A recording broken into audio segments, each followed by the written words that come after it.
was an interaction that was Hello, posted how are on you? Charlie Kirk's Good. My YouTube name is Nick. page. I'm an aerospace A engineer few. too. Hold on, I think we Got have a a couple problem here with questions. the audio. Sorry, that's the clip that we were supposed to play. Didn't know that it was going to play automatically. We'll have that in the background. Sorry about that.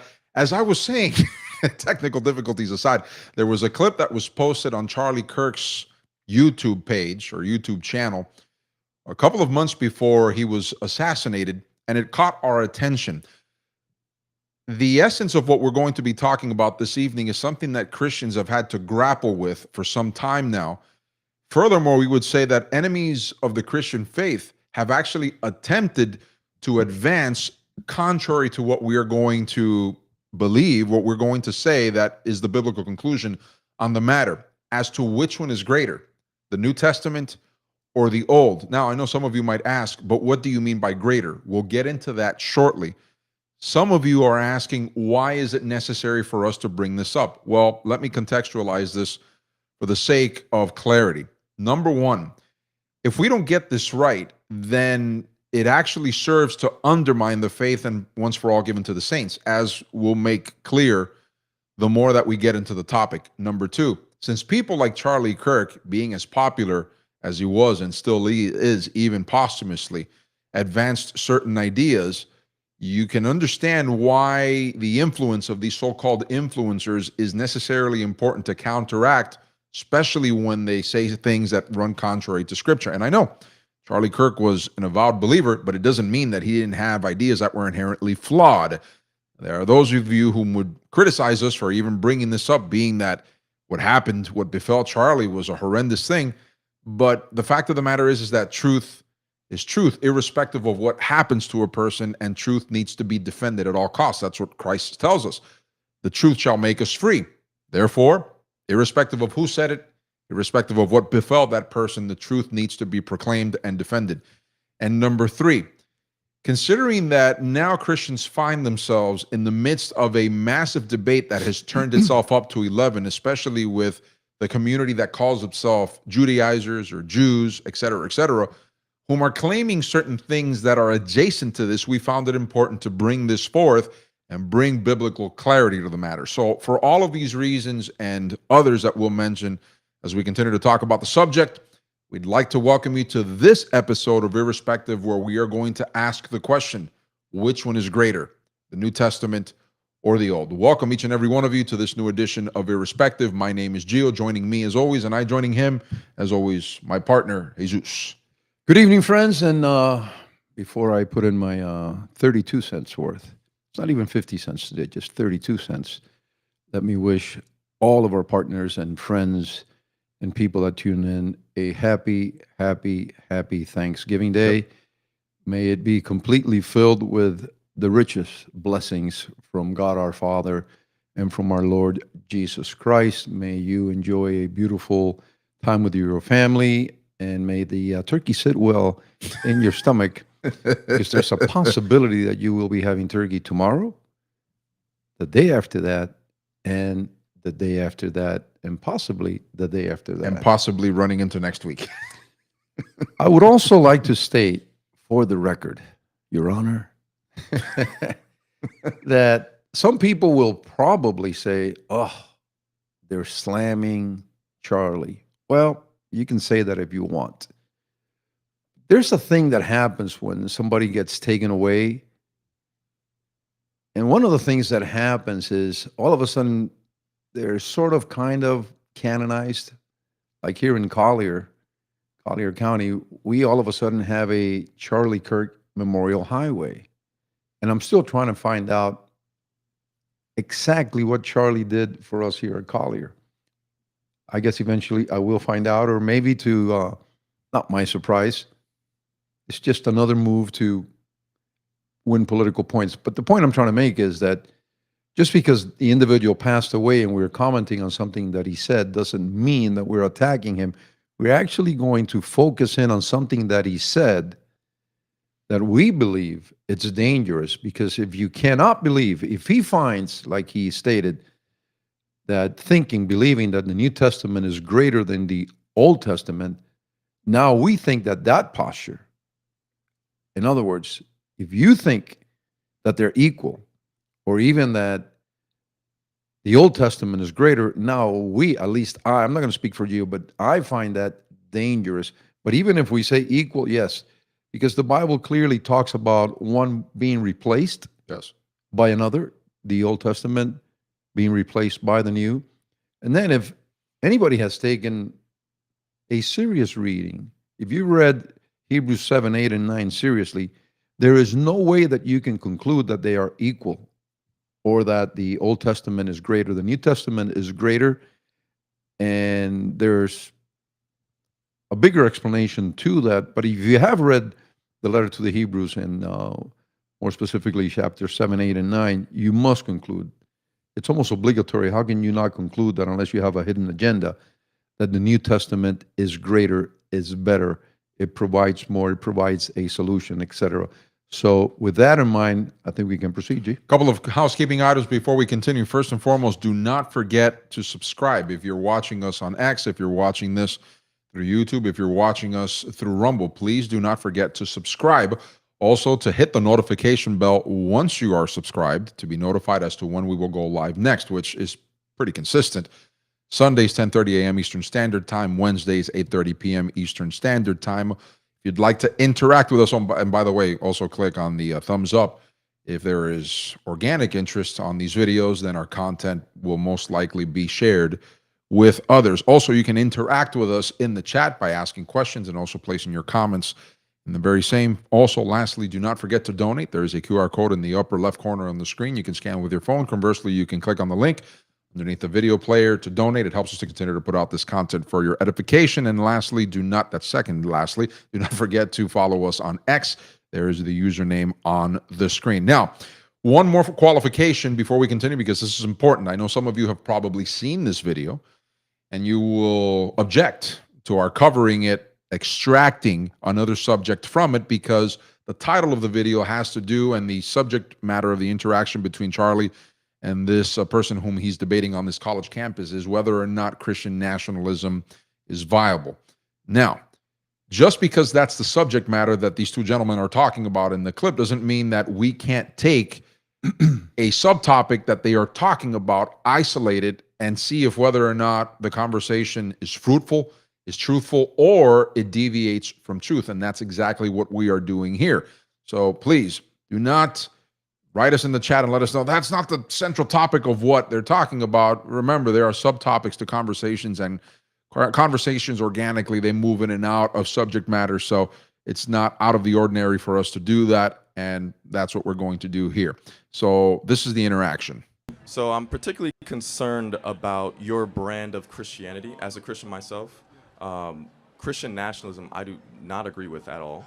I think it's antithetical to the values of the early church. And I think, how do you reconcile especially white Christians in this America, marrying politics and power with their faith in this country? Allow me to pause here real quick. It's obvious that this guy, while calling himself a Christian, if you've watched the rest of the clip, he advocates for Marxist ideas. And notice how he qualified his statement by saying white Christians. It's obvious that the guy belongs to the left, but he calls himself a Christian. So keep that in mind, because this is important for what we'll be talking about next. But listen to Charlie's response. There's a lot there. I've never described myself as a Christian nationalist. So I'm a Christian and a nationalist, so I've never used those two And things. then right there, that and nationalist, where in the scriptures does a Christian... Well, thank you. Jeremiah 29:7, demand the welfare of the nation that you are in, because your welfare is tied to your nation's welfare. Let me continue. Daniel fasted and prayed for his nation. Esther and Mordecai cared for their nation. They were counsel to the king. Right. Nehemiah, Jeremiah, Joseph, Jacob. I could keep on going. Moses, Aaron. In fact, Moses was so political that he wrote an entire book of the Torah all about how to set up a government. It's the book of Deuteronomy. So, in fact, the Bible is an explicitly political text amongst many other things. Now, can we interpret those texts in the light of the revelation of Christ? Because you just cited all Old Testament texts, but you've not once cited St. Paul. Okay, yeah. If you want me to also, by the way, just so we are cite St. Paul about the kingdom of heaven and the governance. Just so we're clear, do you think that the New Testament is greater than the Old Testament? It is. It is greater because the revelation of Christ dictates how we interpret the Old Testament. So you think that all of a sudden, like Genesis 1 is not as great just because of the New Testament? The Old Testament was a type and shadow of the things to come, and now we live in the full revelation of Christ. again, that So is, it that is by su- definition that is such lesser. a dangerous theological. That's not true. That's Christological Stop. theology. Hold on. Of course, I believe in the resurrection, but to all of Okay. a sudden say that, like, in the beginning, God created the heavens and the earth, is like somehow lesser because of the revelation of the New Testament. Christ even said, "I did not come to abolish the law of the prophets; I came to fulfill the law." In fact, he said all the laws of the prophet hang on the two teachings, Leviticus 19 and Deuteronomy 3 through 5. The audience pretty much has then an understanding of how they get into this subtopic with respect to Christian nationalism. But for the sake of our conversation this evening, you've pretty much received the context of the matter. Now, I don't know if you want to offer your thoughts first. You want me to Well, the offer first mine? mistake that Charlie makes, and I believe it's a glaring mistake, and most Christians should pick up on it, he brings the book of Genesis into the conversation and he places it as part of the Old Testament. Right. The Old Testament had not kicked in. God had now brought it in. So there's no reason to bring it in the conversation. And I think everybody heard it. Whoa, wait a minute. If you believe that the New Testament is greater than the Old, that's dangerous theology. Well, you have to explain why it's dangerous. In my mind, in my understanding of the two covenants, what is dangerous is to consider them equal or to consider the Old Testament greater. Why is it dangerous to consider them equal? Well, we get one of the doctrines, one of the ideologies that is sprouted and that promoted today almost on a daily basis, and that is that the New Testament springs out of the Old. This is not true. No. The Old and the New both are delivered, brought in by God, but it doesn't mean the one comes in or sprouts from the other. It's a very, very, very important point, because then you're almost making, you're not stating it directly, Gio, but you're almost stating that the Old Testament is greater than the New. When I repeat, Hebrews chapter 7, chapter 8, and chapter 9 clearly explain that the Old Testament for us is an old thing, something that has passed away, and for many reasons, and I'll use some of the verses that explain this, the New Testament is better, it's greater. I think it's also important to continue to clarify certain things in light of the misconceptions that both Charlie and many Christians have that leads them to places wherein they affirm things such as this. Allow us to dispel a few of those myths. Number one, whenever Christians speak about the Old Testament, that is a broad-brushed term that Christians have a tendency to use to speak about, for example, modern Jews, modern Judaizers. They think, and this is what they have been taught in many churches, that the law, now that we have to be more precise with our terminology, and Charlie unfortunately was not here, and neither was his interlocutor. The fact of the matter is that there isn't a direct line from what we know, or the Bible itself calls the period of the law. Some will call it the dispensation of the law or the Old Covenant. Those are all different terms that are used to talk about specifically after Mount Sinai. Some would say when God gives the tablets to Moses, and we have the Ten Commandments, and then we have the placing of the system of judges, the Levitical laws, et cetera, all those things that you find in the first 5 books, or specifically after the first book, we would say, and a quarter of the Bible. In the Old Testament, we have this thing called the law. There isn't a direct descendancy between the law as it is found in the Old Testament and modern Judaism, but a lot of Christians have a tendency to think that. And that association that is made in the minds of many Christians, they think, alongside other talking points that lead them to believe that somehow there is this friendship to be had, that there's only a couple of degrees of distance between one and the other, between Judaism and Christianity. First and foremost, let's dispel that myth. When you look at the Old Testament, using their phrase, but more specifically the law, to quote what you were saying earlier, look at Hebrews 7, verses 18 and 19. You'll find that the author of the Hebrews uses the term, and I'm using the New King James Version here, the law as being weak and unprofitable. Furthermore, he says that it is now made obsolete.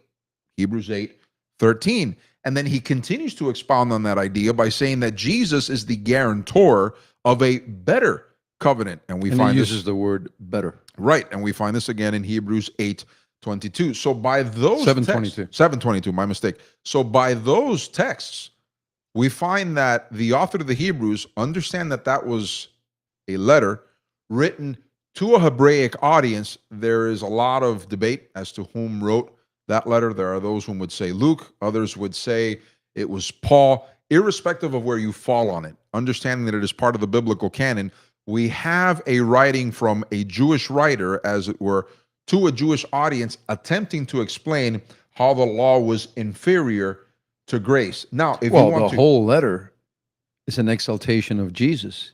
Jesus greater than Moses. Jesus greater than Joshua. Yep. Jesus greater than the prophets. Jesus greater than the angels. Yep. So I'll say it one more time, Gio. How can you read this particular epistle, chapter 7, 8, and 9, and conclude that believing that the New Testament is greater is dangerous Right. theology? well, to me, if I'm saying that the New Testament, but again, you brought this up and I'm bringing this up, it's important for one to use specific terminology, because if all of a sudden you're using a broad brush to describe something else, things get lost necessarily in translation and in communication. When we're talking about the New Testament, more specifically, we're talking about grace.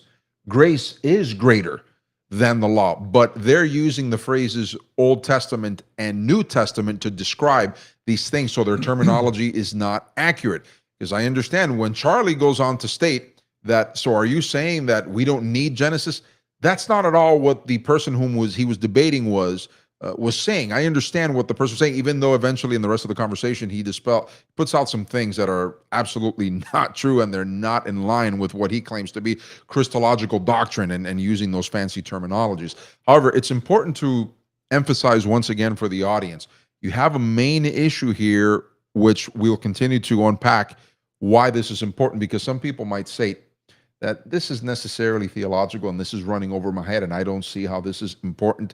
It is important because if you don't understand the implications and the consequences of ideas such as these, you might end up in a place where Paul had to correct the Galatians, calling them foolish for being bewitched away from grace and towards something that was inherently inferior. Christian programming, whether it be still using the old means like radio, some on television, podcasts, is replete with people telling Christians, you should embrace Judaism.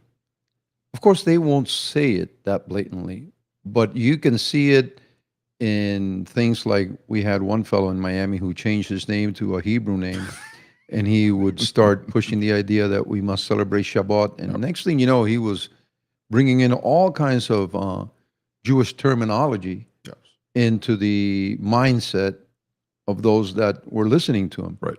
When you read the book of Acts, this is something that was written by Luke, you see that God himself said, don't bother the Gentiles with any of these issues that pertain to the Jews or Judaism. Why not? We have 4 things that we should be concerned with. I'm not going to get into those details. You can find them for yourself. And that's about it. But here's something that I think most of you will find interesting, and some of you will say, what? The word Judaism doesn't appear in the Bible. Well, why not?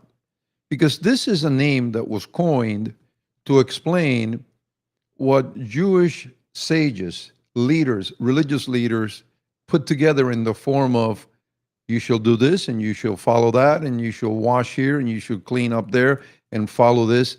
So when you say Judeo-Christian, or that you have to have some Judaism to your faith, you're actually saying something that is completely wrong, and you're inculcating in Christians something that they should not embrace. I'm sure some of you are going to start looking, what do you mean Judaism is not in the New Testament? It's not in the Old Testament either. It came along really late, and why is it so popular now? Because it explains the Jewish culture and what the Jewish sages and Jewish leaders have been teaching Israelites, the nation of Israel, for the longest time. So Jesus at no point embraced the so-called Judaism. Yep. That would make him a follower of what the Pharisees Correct. were teaching. Yep.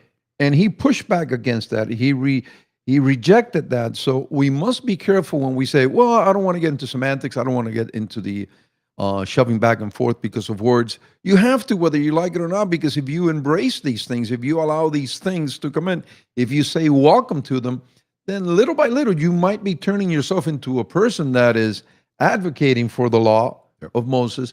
And let me tell you what Paul says about the law of Moses in Romans chapter 5. What it does, and this is why it's lesser and not greater, is enclose everyone under sin. So that's its purpose, to bring forth sin. What do you mean bring it forth? To show that everybody is a sinner. So why is it lesser? Because it brings no solution. I can bring a law to the U.S. Congress, and the Congress can pass it, and it doesn't do anything. It just proves that there's a wrong going on. What is the solution? This is what the New Testament grace brings in. So, in my opinion, he got it absolutely wrong, completely wrong, when he says that it's dangerous to believe that the New Testament is greater than the Old. What is dangerous is to believe the opposite. Correct. Let me expound on a couple of things for the audience, and I'm about to get into the weeds here, so I hope that you would follow me in my thread, because this is important. I stated earlier that it's important to understand the subtle distinctions here, lest our faith is shipwrecked. Let me contextualize what I'm about to say to the audience by putting it in light of the historicity that we find in the text.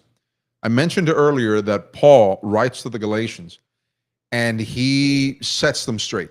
He says, "Foolish Galatians, who bewitched you," and I'm paraphrasing here, "to fall away from the grace that had been preached, the gospel that had been preached to you?" What was the situation with the Galatians?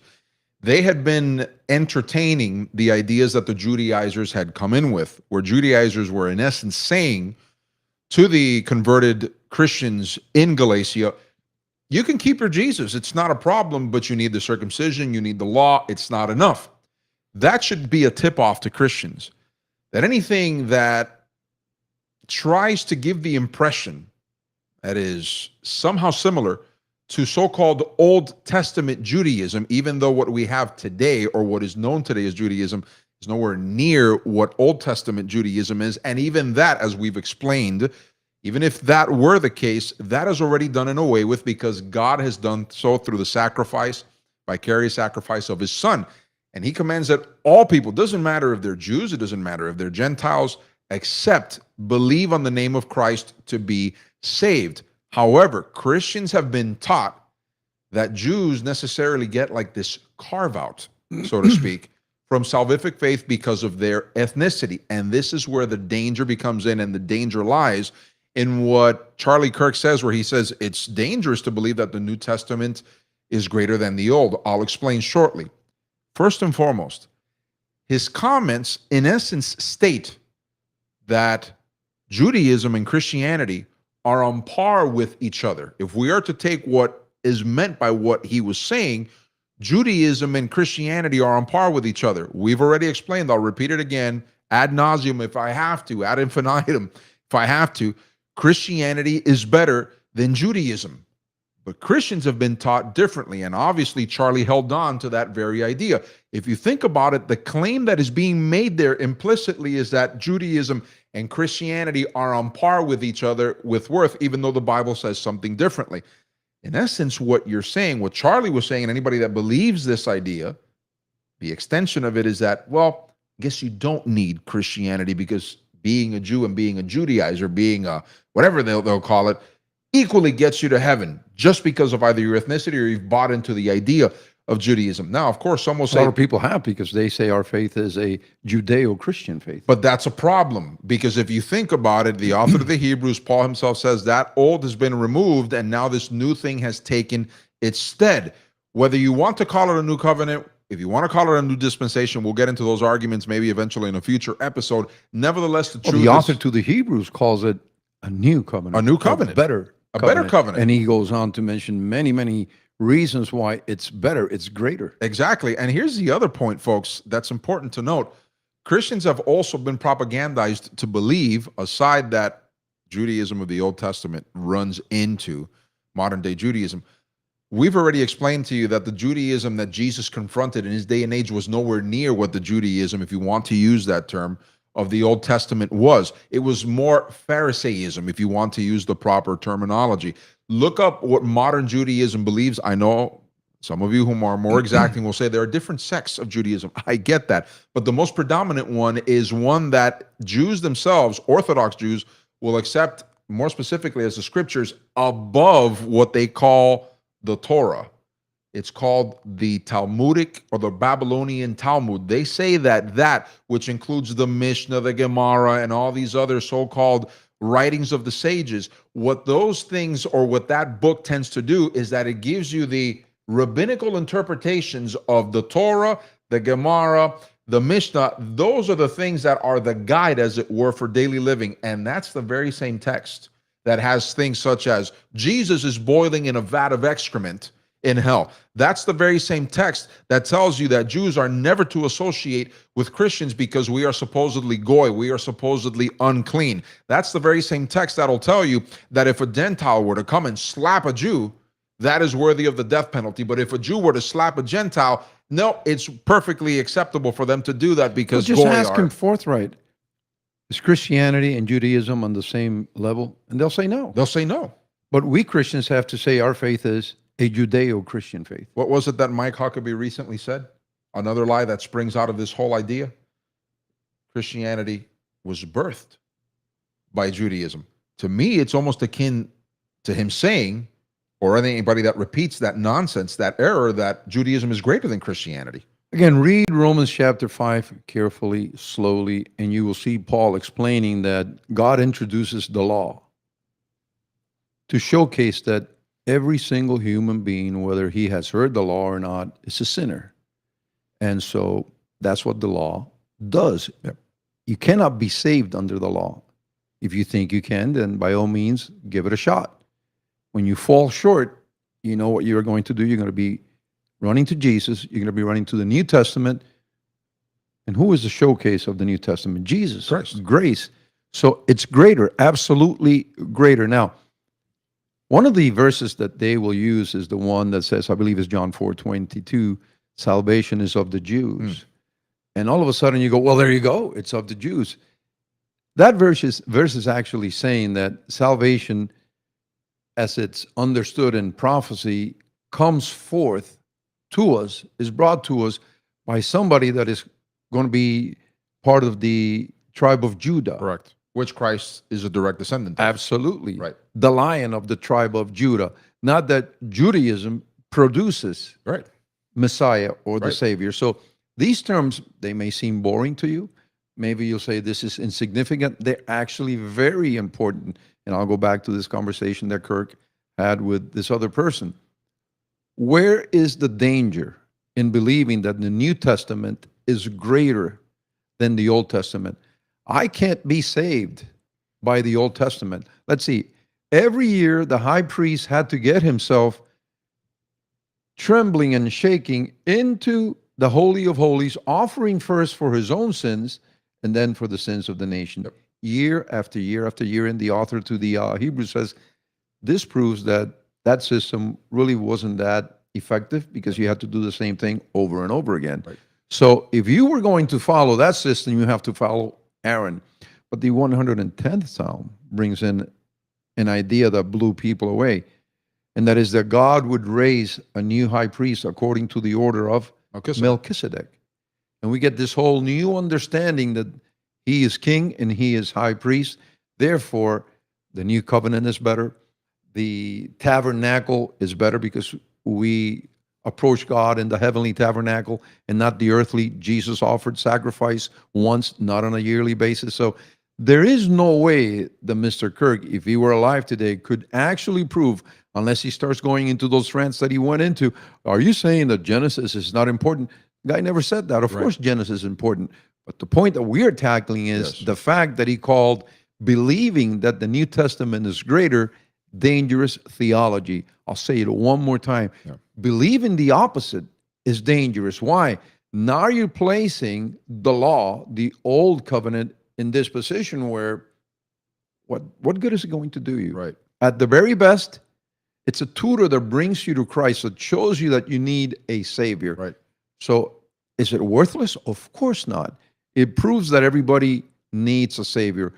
But the New Testament is greater because it provides, it showcases the Savior, His grace, etc. Another thing I'd like to mention, and this will lead into our next transmission, because there's other things that we'd like to mention, but we don't necessarily want to deviate too much from what the epicenter of the topic has been. And I think we've covered a lot of ground as it is in these 30 minutes that we have been transmitting. There's another thing. There are phrases that stem from these very ideas that were held by people like Charlie Kirk and others, whom they themselves call themselves Christian Zionists. Unfortunately, there's a lot of error that sprout from that. We even did a video, and you haven't seen it, we would encourage you to watch it, where we criticized John Hagee, whom recently had said alongside Ted Cruz, the senator from Texas, he had directed his words to a group of American Jews, where in essence he went on to say that Jews are superior to everyone else, including the church. And it's that sort of racial and ethnic superiority that continues to be embraced by a lot of people that belong to that community, that when you point it out, they tend to call you a racist, even though these are the things that they necessarily have been taught from their youth and they espouse personally. Here's the problem, folks. All of these phrases, for example, I'll mention a few. I wrote them down because I wanted to make sure that we covered them in some way, shape, or form. Christians, tell us if you've heard this. Christians owe a debt of gratitude to the Jews and to Israel. Christianity was birthed by Judaism. We've covered that this evening. Hey, remember, Jesus was a Jew. And lastly, America was birthed by a Judeo-Christian ethic. Every opportunity you have, you hear these propagandists, they tend to always attach, as it were, to whatever it is that you're talking about, whether it's Christian salvific faith, whether it's sound doctrine, whether it's Americanism, whatever it is, even Western civilization, they'll say inspired by Judaism, sustained by Judaism. Then you look at the particulars and you say, no, wait a minute, there's actually subversive elements here that need to be brought out because it actually goes contrary to what they're claiming. In all the cases that you're mentioning, Christianity takes a back seat. It's second fiddle. Exactly. How can Christians sit there, listen to that and go, yeah, I agree with that? But it's a form, to your point, and this is something you just mentioned. If you think about it, what people like Charlie Kirk and others were legitimizing was a faith, if you can call it that, a faith that actually counteracts Christianity, that denies the essential tenets of Christianity. In that respect, I hate to say it, but I agree with Charlie's interlocutor there that the New Testament is obviously greater. He actually, for being wrong on what he said in the rest of the video, is actually right on the matter. One of the greatest struggles that Paul faced over and over again came in the form of Judaizers. Have you read the New Testament? Have you read the book of Acts? Have you read Paul's writings? Yep. This is something that he had to face over and over and over and over and over. It was his primary stumbling block to ministering. They persecuted him. They did. And they insisted on, is Paul going there? Make sure that if he's still there or once he leaves, we get in there and we straighten those people out. At one point, even looking to kill him. They had to bring Paul down a basket down the city gates because they were looking to kill him. We moved 2,000 years, and we are listening to preachers all over the place telling us that Judaism is first, Christianity is second. I have nothing to do with Judaism. Exactly. I don't want anything to do with Judaism. I am embracing the New Testament. I am embracing Christ, not a Christ who somehow was rooted in Judaism. He rejected that. He pushed it away and denounced it over and over and over and over again. And here we are, because the form that he faced during his walk on earth here is the form of the teachings of the Pharisees. And he pushed it back and he kicked it away and he said, this is not what I'm all about. This is your not. Point earlier that they had already distanced themselves completely from what Old Testament Judaism was. Way since, let's take it back to David if you want to. Let's take it back to Saul. Let's take it back to the judges. They had already departed from what they agreed to when God said, if you're in agreement with this, then let's cut the covenant. Well said. And so here we are, 2025, and we have to cover these things because it seems that that same idea, that same mentality that attempted to introduce itself into the church is still pushing down walls and barriers and whatever it's trying to push down to get into our minds so that we too will believe our faith is Judeo-Christian. Our faith is Christian. Correct. Not Judeo-Christian. I know this is going to be tough for a lot of you to embrace and to get out of your system. Do the research. Take time to find out what your faith is all about, and then you figure out what is Judaism all about, and is it really underpinning your Christian faith? This is something that needs our attention. You cannot approach God on that day and say, "Oof, I'm glad I'm here because I am a Judeo-Christian." Yeah. You're either there because you are a follower of Christ, or here's a piece of news for you: you won't be there. Yeah. It's that simple. Exactly. Folks, what we'd like to do is that there is, like I said earlier, there is an extension to this because there's another clip that's gone pretty viral that has a lot of Christians concerned.